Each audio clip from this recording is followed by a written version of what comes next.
1997 সালের 29 August read Hastings এবং mark রেন্ডলফ মার্কিন যুক্তরাষ্ট্রের ক্যালিফোর্নিয়া রাজ্যের স্কট ভ্যালি শহরে নেটফ্লিক্স শুরু করেন। প্রথম দিকে এটি স্ট্রিমিং করতো না, বরং ডিভিডি ভাড়া এবং বিক্রি করত।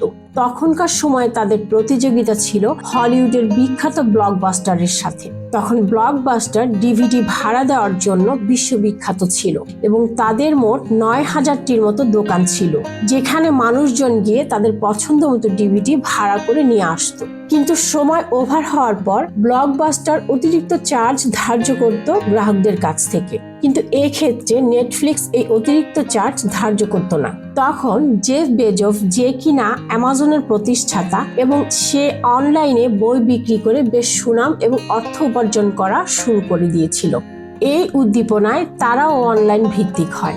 নেটফ্লিক্সও অনলাইনে ডিভিডি ভাড়া দেওয়া শুরু করে, কিন্তু তখন এটি ছিল অনেক ব্যয়বহুল, কারণ কুরিয়ারদের পিছনে অনেক টাকা খরচ হতো, আর যদি কোনো ডিভিডির ক্ষতি হতো তাহলে এটি নেটফ্লিক্সের বহন করা লাগতো। 2007 সালে প্রথমবারের মতো নেটফ্লিক্স তাদের স্ট্রিমিং সেবা শুরু করে এবং মাসিক সাবস্ক্রিপশন সিস্টেমে চলে আসে, যেখানে গ্রাহকরা মাসে একটি নির্দিষ্ট পরিমাণ টাকা প্রদান করবে এবং বিনিময়ে তারা নেটফ্লিক্সের ওয়েবসাইটে যত খুশি তত মুভি দেখতে পারবে। অনলাইন ভিত্তিক ডিভিডি ভাড়া দেওয়ার আরেকটি বড় সমস্যা হলো তারা চাইলেই এটি তাদের শহরের বা দেশের বাইরে সেবা দিতে পারত না, কিন্তু স্ট্রিমিং সিস্টেম চালু করার পর এটি বিশ্বের যে কোনো জায়গায় থেকে দেখা যাবে এবং বর্তমানে এটি 190টিরও বেশি দেশে কার্যক্রম পরিচালনা করে। বর্তমানে মার্ক রেন্ডলফ নেটফ্লিক্সের সহ প্রতিষ্ঠাতা এবং প্রতিষ্ঠানটির প্রথম সিইও, এবং রিড হ্যাস্টিংস সহ প্রতিষ্ঠাতা এবং বর্তমান সিইও। প্রতিষ্ঠানটির সদর দফতর মার্কিন যুক্তরাষ্ট্রের ক্যালিফোর্নিয়া রাজ্যের লস গেটস শহরে অবস্থিত।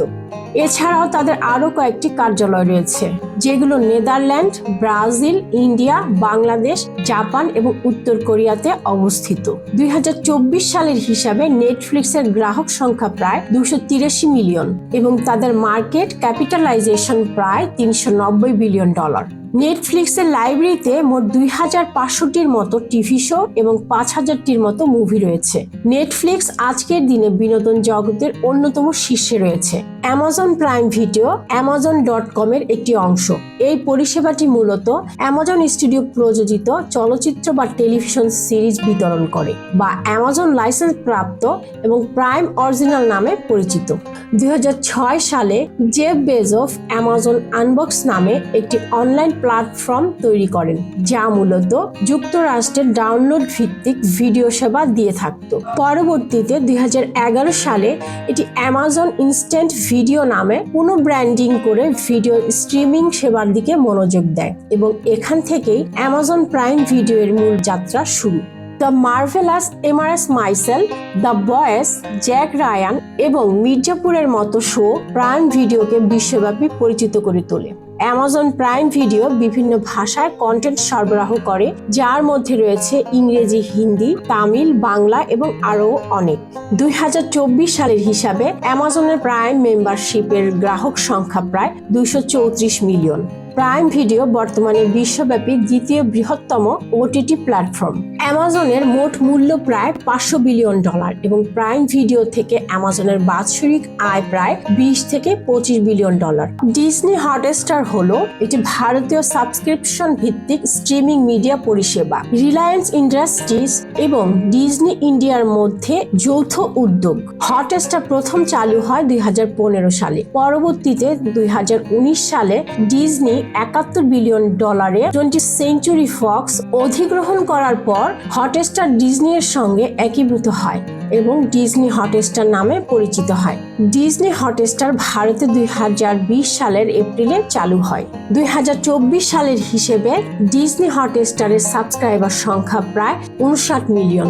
ডিজনি হটস্টারের বাৎসরিক আয় 48,000 কোটি রুপির বেশি হতে পারে, যা মাসিক প্রায় 4,000 কোটি রুপি। ডিজনি হটস্টার ভারত ও দক্ষিণ এশিয়ার বাজারে অত্যন্ত জনপ্রিয় এবং ডিজনি ব্র্যান্ডের সঙ্গে যুক্ত হওয়ার পর এটি আরও শক্তিশালী হয়ে উঠেছে।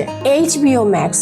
এইচবিও ম্যাক্স একটি আমেরিকান সাবস্ক্রিপশন ভিত্তিক স্ট্রিমিং মিডিয়া পরিষেবা। এইচবিও ম্যাক্স 27 মে 2020 সালে চালু হয়। এইচবিও ম্যাক্সের সেরা সৃষ্টি হলো গেম অফ দ্য থ্রোন। এই টিভি শোটি পুরো বিশ্বব্যাপী অনেক জনপ্রিয় এবং এটি এখন পর্যন্ত প্রায় $1.1 বিলিয়ন আয় করেছে। এছাড়াও Euphoria, the last of us, Dune, the Batman এবং house of the dragon HBO ম্যাক্সের কৃতিত্ব। এইচবিও ম্যাক্সের মোট মাসিক আয় প্রায় $1.3 বিলিয়ন, যা বাৎসরিক প্রায় $16 বিলিয়ন। হুলু হচ্ছে একটি মার্কিন সাবস্ক্রিপশন ভিত্তিক স্ট্রিমিং মিডিয়া যা ডিজনি স্ট্রিমিং পরিষেবার অন্তর্ভুক্ত। এটি 2007 সালের 29 অক্টোবর চালু হয়েছিল। তাছাড়া হুলু 75টির বেশি লাইভ টিভি চ্যানেলের সেবা দিয়ে থাকে।